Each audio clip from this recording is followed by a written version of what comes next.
Hi, my name is Tom Edmonds. I'm the director of the Southampton History Museum, and our speaker today, Helen Harrison, is a joint effort between the Southampton History Museum and the Rogers Memorial Library. We have about 35 to 40 lectures each year, and Helen is one in a series about lecture and culture. So I want to thank everybody for coming.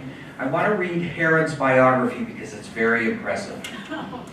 You better sit down, this is long. Helen A. Harrison is an art historian, museum director, and journalist who specializes in modern American art. Does anybody know Helen Harrison here?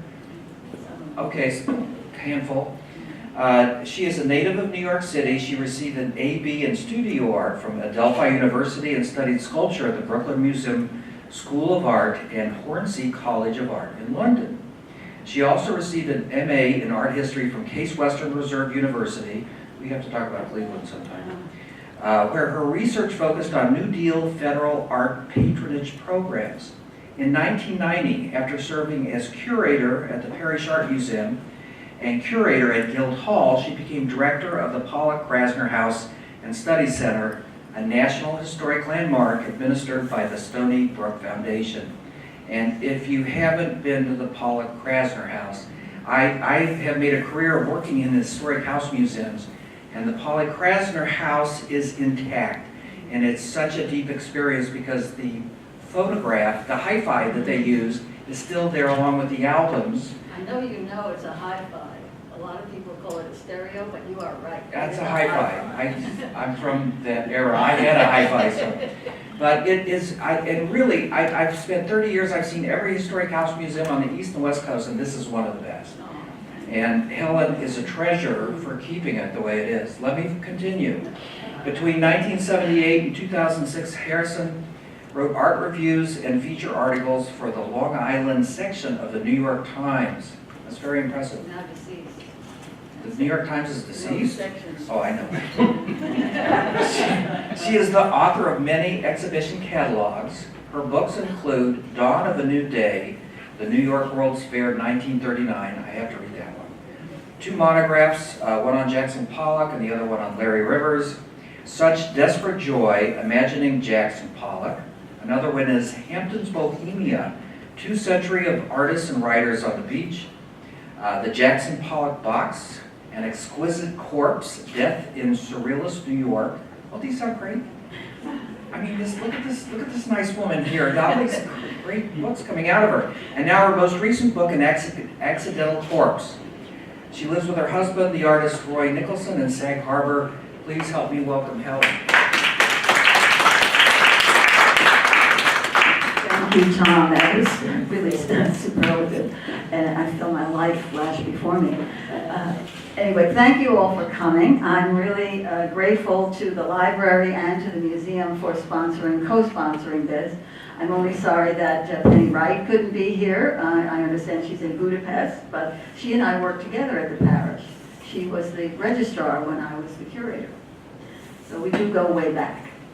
Now, the book that I'm going to tell you about today is the second of my mystery novels. Tom mentioned the first one, which was called An Exquisite Corpse, and it was set in New York City in 1943.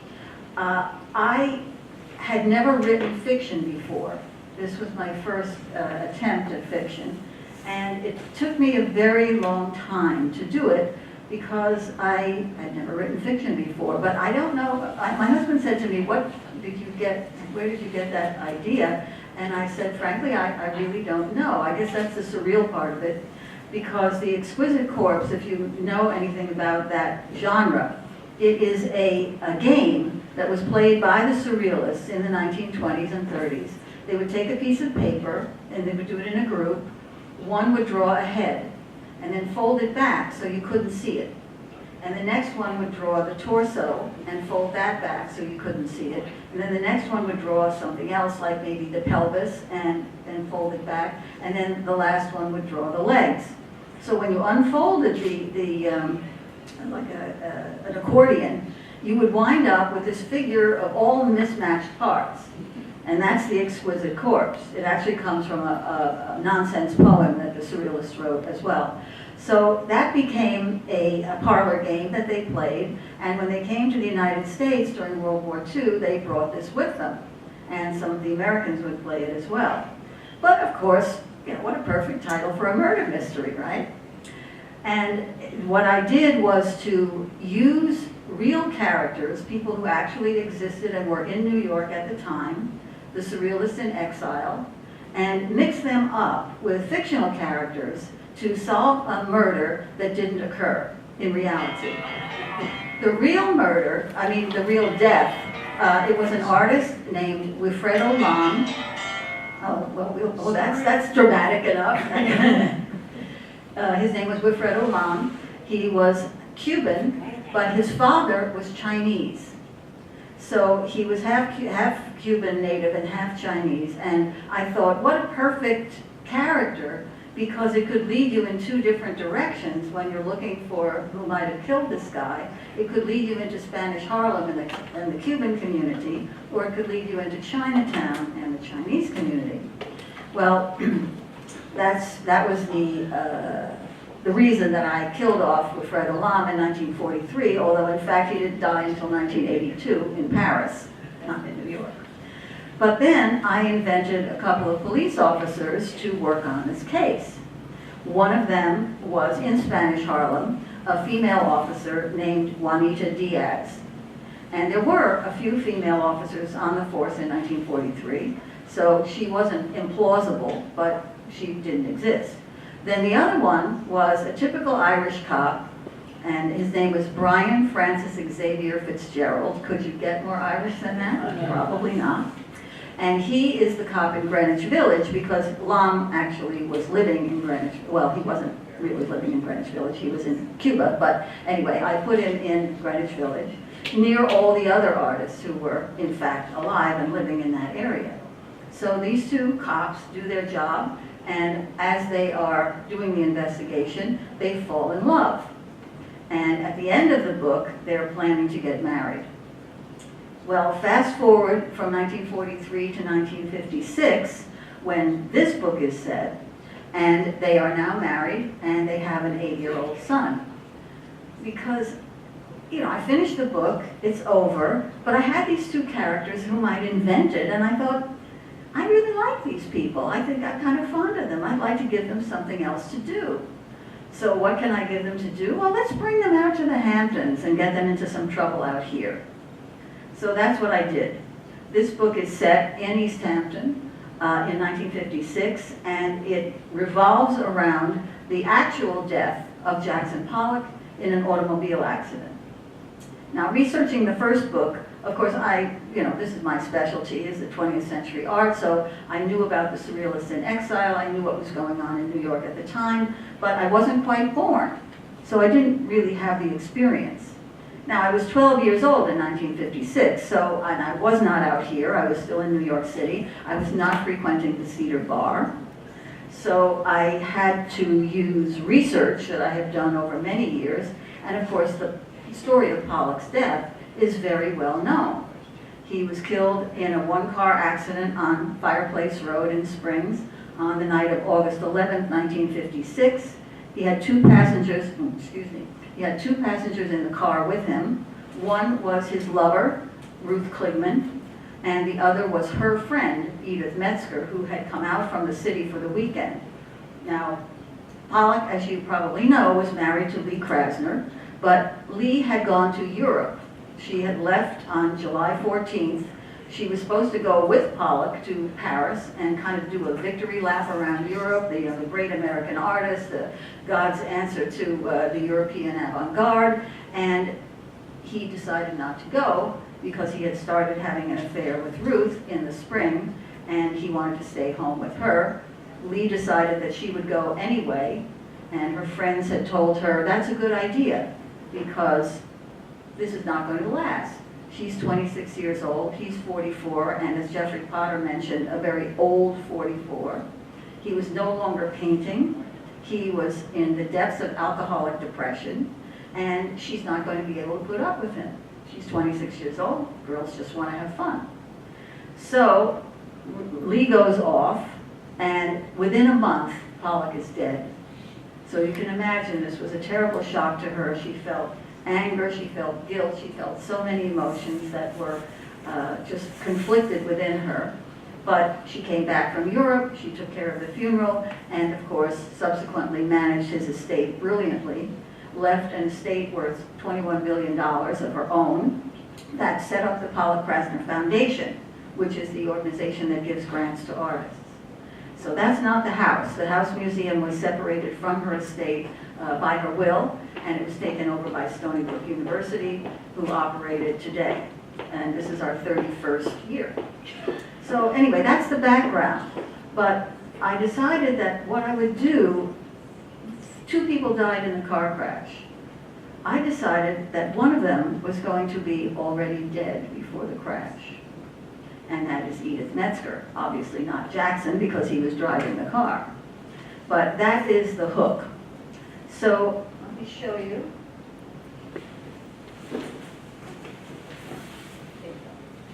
Some of my background, since this is a library, I thought we would look at some of the books that helped me to set the stage. Now, Jeffrey Potter, whom I mentioned earlier, is one of Pollock's biographers. And the other, Nathan Smith, who wrote the Jackson Pollock and American Saga, which won the Pulitzer Prize, and also Gail Levin's wonderful biography of Lee Krasner. Oh, that's good, that's better. So these 3 books were invaluable to me and have been, throughout the course of my work at the Pollock Krasner House, because they contain so much background information, especially Jeffrey's book with its first-person testimony, where individuals who knew Jackson, as Jeffrey did, speak about him. And also Gail knew Lee Krasner and did a lot of injected a lot of personal information into the book.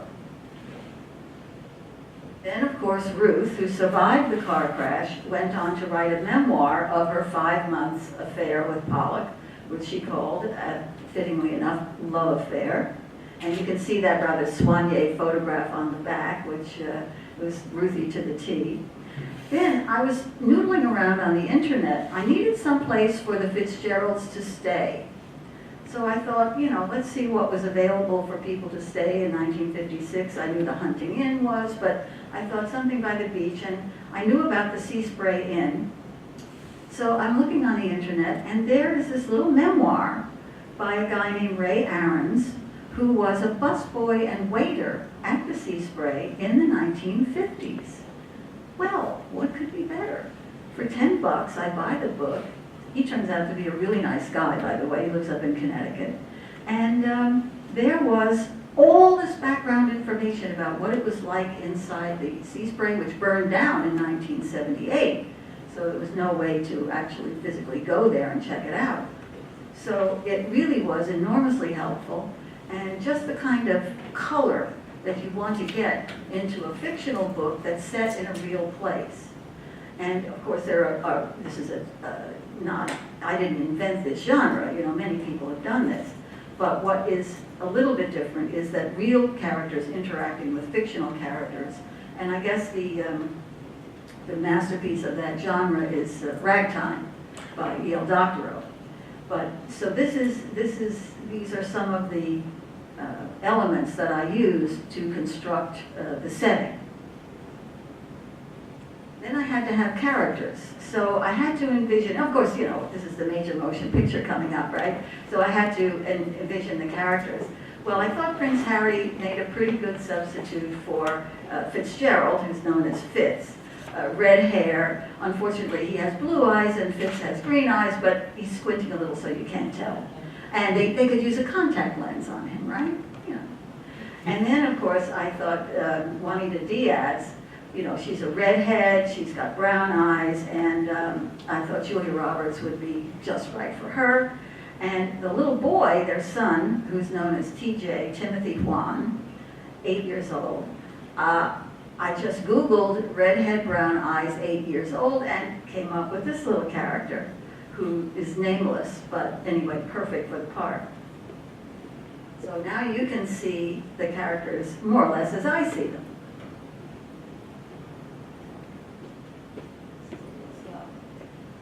Okay, it starts on Saturday, August 11th at the Fisherman's Fair.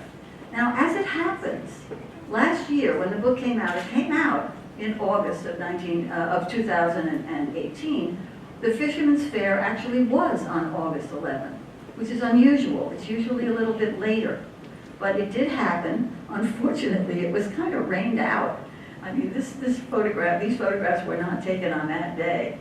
But the book talks about the Fisherman's Fair as a destination for the Fitzgerald family. And they go up to Springs and they meet the local police officer and they kind of get friendly with him. And then he suggests that they go up to Jungle Pete's for dinner that night. And they do, and coming back in the evening, they are driving down Fireplace Road as Pollock is driving up, and they witness the crash. So that involves them in the murder investigation, because as it happens at the time, East Hampton police did not have a detective on the force. They only had a force of about 5 or 6 officers, and they had no detective. So they kind of deputize Juanita, who is a detective, and they investigate the murder. Now, the car he was driving was an Oldsmobile 88, what they call seafoam green, a real powerful, heavy car, a convertible, and Pollock they were all thrown out of the car, but the car rolled over on Edith and killed her in real life. Ruth was thrown clear, Pollock was thrown out of the car, it hit his head and upper body on a tree, and that was what killed him.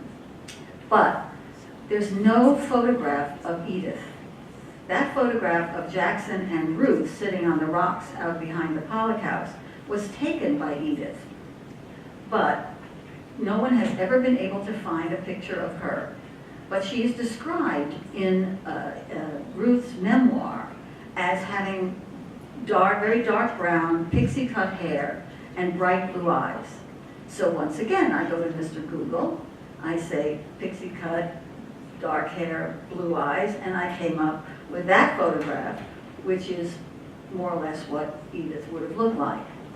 But, you know, doing research, there's nothing like having actual documents. Now, the East Hampton Star is online, which is extremely helpful because you don't have to go through the bound books, you don't have to go through microfilm. You can search by the name of the person or whatever you're looking for. So I was looking for the chief of police. So I went through and I found the name of the chief of police, I found his obituary, you know, all of these things that are available online. But the East Hampton Library, God bless them. They have so much wonderful material. They have things like phone books, so you can see what the phone number of the police station was. Now, I could have made that up, but I thought, why not use the real thing if I have it? And sure enough, there it was. Another thing that was absolutely amazing, the funeral home, there's a bank there now, but down at the end of Newtown Lane was Yardley and Williams Funeral Home. And that doubled as the East Hampton morgue. So bodies would be taken there and Edith's body and Pollock's body were taken there after the car crash. They have the ledger for the funeral home. So I know how much the coffin cost, how much it cost to put a death notice in the Herald Tribune. All these little expenses are all noted in this ledger. And Pollock is on one page, and you turn the page over, and Metzger is on the other page. And this book is, you know, a record of all the deaths that happened in East Hampton when Yardley and Williams was in that location. So it's just amazing. So that was just a gift. Well, one of the people who becomes involved in this, of course, Jackson and Lee's very close friend, Alfonso Osorio, and his lover, Ted Dragon, who lived in the Creeks. And that is where Jackson, in fact, was going that night. He was driving toward the Creeks to go to a concert that Alfonso was giving as a benefit for Guildhall. And they never made it to the concert. They turned around, the car went back up Fireplace Road, and that's when it went off the road. If you've ever driven up toward the Pollock Krasner house, you know that when you get to Woodbine Drive, the concrete road stops and then the blacktop begins, and there's a curve there. And that is the curve that Pollock missed. He was driving very fast, and you can't imagine why, he was only going home, but in any case, he did. And his car didn't make the curve. The wheels caught in the soft shoulder. He tried to correct and overcorrected and went into the woods on the left side of the road, and the car went over some saplings and flipped. It didn't actually hit a tree, apparently, according to Jeffrey Potter. It was just flipped over by these small trees, and that's why they were thrown out. It didn't impact the tree. In any event, Alfonso and Ted come to the funeral home to make arrangements because Lee is overseas, she's in France, and they become suspects. So we have to wonder, did they actually get to the concert? Did something happen at the concert that caused the death of Edith? And there is the actual car crash scene. That's Pollock's body. The car actually flipped over and then it went back toward the road, so it wound up only about 3 feet off the Fireplace Road. And Officer Earl Finch is the man holding the flashlight, and he's the one who kind of helps out with the investigation and helps Juanita and Fitz get the lay of the land, so to speak. So here are our suspects. We have Jackson himself, who might easily have killed her beforehand. We have Ruth, who might have killed her out of jealousy. And the man below Ruth, on the lower right, is a guy named Nick Petrillo. Now, as it happens, Edith was in fact having an affair with her boss in the city, a guy named Nick, but we never found out his last name because Ruth doesn't mention it in her memoir. But I thought, I'll make him Italian because then he won't be able to get a divorce, he'll be Catholic, and so she will, be stood up. And so he might have an excuse to kill her because if she's going to rat him out to his wife. So I Googled Nick Petrillo, not wanting to use anybody who is alive, and I found his high school yearbook picture, and I also found his obituary, so he's safely dead. Then we have Lee Krasner, also safely dead, but of course at the time very much alive. Now maybe she came back from Europe early and found out what was going on, Jackson and Ruth living in her house, and had an argument and killed the wrong person. And then also Alfonso and Ted, whom you see over there. Ted is the one sitting right behind the poodle, and Alfonso is the one sitting right next to the poodle. That photo was taken in 1952 or 53 at the Creeks, not long after Alfonso bought it. And there's Pollock on the far right of that photo. So those are our suspects, and if you want to know what actually happened, and of course there's our victim, if you want to know what happened to her, you will have to buy the book. However, I am going to read a couple of passages from the book just to whet your appetite. And if anybody has questions, if you've already read the book and you have questions, please don't hesitate to ask.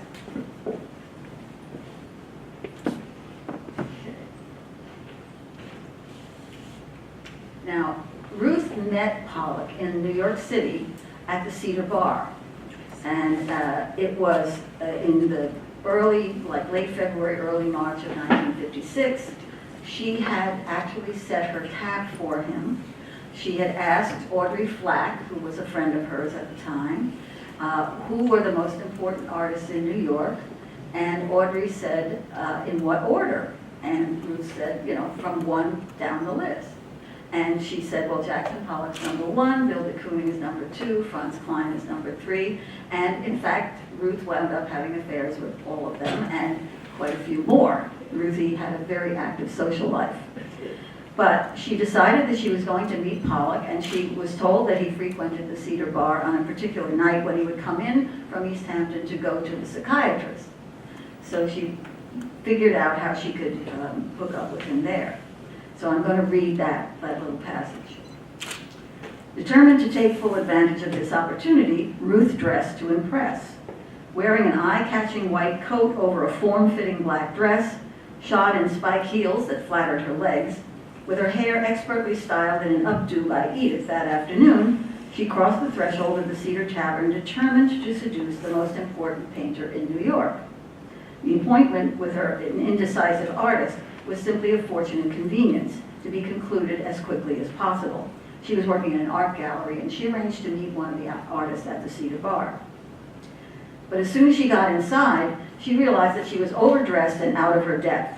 This was no cocktail lounge with soft lighting and piano music. It was a noisy, smoky, no-frills saloon populated by serious boozers lining the long bar and filling the battle-scarred tables and shabby booths. Almost all of them were men, wearing paint-stained work clothes and arguing at top volume. A couple of boisterous female artists, just as carelessly dressed, were keeping up with them, trading wisecracks and matching them drink for drink. The few other women, apparently wives or girlfriends, either tried to carry on conversations among themselves or just sat patiently while the guys bantered on. Ruth surveyed the room with dismay. What a dive, she said to herself. I don't think this is going to work. Maybe I can arrange to be at Janus when he comes in. That Sidney Janus was Pollock's dealer. And it's only a block from where I work. He must have to meet with his dealer once in a while to discuss business. I'll call David, Sidney's assistant, and find out when he's expected. I could break the ice by telling him how much I like his paintings, and I wouldn't have to shout to be heard. Just as she was deciding that Pollock's gallery would be a more conducive place to bump into him accidentally on purpose, George spotted her, that's the artist friend, and motioned her to his booth. Over here, Ruth, he called, waving her on. Reluctantly, knowing that she was attracting attention both as a stranger and an obvious misfit, she hurried past the ogling crowd and ducked into the booth as quickly as possible. As she passed the bar, one of the female artists snickered, leaned over and said something in the ear of her male companion, and the two had a good laugh at Ruth's expense. Furious, she turned on the hapless George. How could you bring me to this place without telling me what to expect? She demanded. He was taken aback. You mean you've never been here before? I thought you knew the scene, working in an art gallery. This is where all the artists hang out. With her naivete staring her in the face, Ruth decided to cover her tracks. I always visit artists in their studios where I can look at their work and discuss it in peace. That's what I did when I picked the things for your show, remember? We can't have a conversation in this madhouse. Please don't be angry, Ruth. I just had to get out of the studio, be around other people. And I really need your advice about the show. Let me buy you a drink. She asked for a scotch and soda, and he signaled the waiter. Taking his wave as an invitation, a couple of his friends slid into the booth. Got a new girl, Georgie. She's a hot number. Aren't you going to introduce us? What's your name, honey? One of them shouted. Hey, I could go for you, the other one chimed in. Why don't you dump that loser and sit here next to me? Excuse me, gentlemen, said Ruth with sarcastic emphasis. I have to powder my nose. She stood and turned to George. If you want my advice, you'll be alone in this booth when I get back. Making her way to the restroom, she approached a round table that seemed unusually crowded. Extra seats had been squeezed in, and a gaggle of eavesdroppers, drinks in hand, stood by attentively, hanging on every word they could pick up over the general hubbub. As she passed, she heard a bellowing voice. You're a fucking whore! Shocked and embarrassed, she turned to see an equally startled man in a rumpled shirt under a tweed jacket staring at her. Oh, shit, he said, then shook his head and half rose. That is, I'm sorry. Please, I didn't mean you. Really, it was a mistake. He stumbled to his feet, extending a large nicotine-stained hand, indicating his vacant chair. Sit down, please, and let me explain. Without being asked, the man sitting next to him stood up and offered his chair. Here, Jack, take my seat. Jack? Short for Jackson? Could it be Pollock? About 5'10", looking to be in his 50s, heavy-set, scruffy beard, a fringe of hair around the bald pate. Yes, it could be him. He was watching her intently, making her uncomfortable with his scrutiny. He took both her hands in his. You're so lovely, he said. I can't forgive myself for offending you like that. She started to demur, but he interrupted. Who are you? What are you involved with? Aware that all eyes were on them, conscious of her own rapid heartbeat, she tried to retain her composure. "I'm Ruth," she said. "Who are you?" "I'm Jackson." And then they're off to the races. Now, as I said, Lee was in Europe, and she had to fly back. She had gone over on the Queen Elizabeth, I believe it was, but she had to come back immediately. Clement Greenberg, the critic, called her in France, in Paris, on the morning after Pollock's death to let her know what had happened. And she was in the apartment of a fellow artist, Paul Jenkins, and his wife Esther. And they kind of took her in hand, they booked her a flight, they got her to New York right away so that she would be able to deal with the arrangements. And Alfonso and Ted go to pick her up at the airport. Now, if you know about Alfonso Osorio, you know that he was wealthy and he had purchased the Creeks back in 1951 and was living there with Ted. And they were very close friends of both Pollock and Krasner. So he took it on himself to go and pick her up from Idlewild Airport, as JFK was then known. So now that we introduced you to Jackson, now I'm going to introduce you to Lee. When the car came to a stop, this is at Fireplace Road, Ted hopped out to open the back door for her, but she got there ahead of him, suitcase in hand. It was a small but characteristic gesture of self-reliance. She never waited for a man to hold the door for her or pull out her chair in a restaurant. "I can manage," she'd say, or "I'll do it myself." Lee carried her suitcase to the back door and placed it on the cast iron garden bench that sat on the porch while she searched in her handbag for the key. She had brought the little bench with her from the city when she and Jackson had moved to Springs. If she were having an especially rough time with him, more and more in the past year, she would come outside and sit on the bench to calm down. It reminded her of her life before Jackson, of her apartment on East 9th Street, where the bench sat under a tall oval mirror in which she would admire herself in the chic outfits she wore in those days. It reminded her of the parties with friends from the Hans Hofmann School of Art, where she was one of the most accomplished pupils. It reminded her of her days when she was supporting herself, even as a student working part-time as a model and waitress.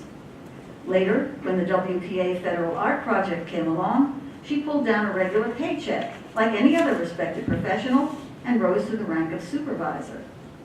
But most of all, it reminded her of Igor, her handsome white Russian boyfriend, with whom she had shared the 9th Street apartment in the 1930s. He had found the bench on the street and lugged it up 3 flights of stairs. He called it a love seat, just big enough for the two of them. They were a couple for nearly 10 years, and she sometimes wondered how different her life would have been if she'd married him instead of Jackson. Not that such a thing was likely. His aristocratic emigre family, proudly Russian Orthodox, had no use for her, the daughter of a Jewish fishmonger from the shtetl. Besides, in those days, she thought marriage was an outmoded bourgeois custom, and the word wife always had house attached to the front of it, and she had no intention of falling into that trap. And finally, as charming and debonair as Igor could be, he wasn't the world's greatest catch.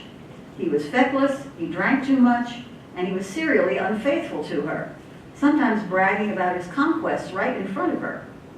After she had protested once too often, he moved out and expected her to forward his things at her expense. That's the kind of nerve he had, or as her family would say, chutzpah. So that is Lee. So does anybody have any questions or comments? So Helen, I can't wait to read the book. Are there 2 characters in this book that are going to lead you to the next book? Oh, yes, absolutely. Well, the 8-year-old has to grow up, doesn't he? So, well, I should also tell you that my publisher, Dunmere Books, these are 2 wonderful women who are also writers themselves, Carrie and Liz Doyle. And Liz writes young adult fiction, and Carrie writes murder mysteries set in the Hamptons. And the way I found out about them was that there was an article about them in the East Hampton Star. And my husband picked it up. He takes the paper, as soon as it comes, he takes the paper up to his studio, and I never see the damn thing unless I go up there and physically wrest it from him. Anyway, he saw this article and he said, oh, this gal writes murder mystery set in the Hamptons, and your second book is a murder mystery set in the Hamptons. Why don't you take it to them, see if they'll publish it? And not only did they say yes, but they wanted to republish the first one, which I had self-published, and they wanted a third one that would carry the story forward. So the third one is going to be called An Artful Corpse, and that is set at the Art Students League in 1967, when I was definitely very much alive and in New York City, and in fact attended the Art Students League, although a little bit earlier. But this is a territory that I know well from personal experience, and of course 1967 was a very tumultuous year, the prelude to everything hitting the fan in 1968. So New York City was a wonderful setting at that moment. So I will have a body discovered at the Art Students League. Well, thank you again. If anyone feels now that they are absolutely burning to have the book, I do have copies of it back there if anyone would like to purchase it. Thank you so much, Helen. That was just terrific. Oh, library, thank you. Oh, thank you.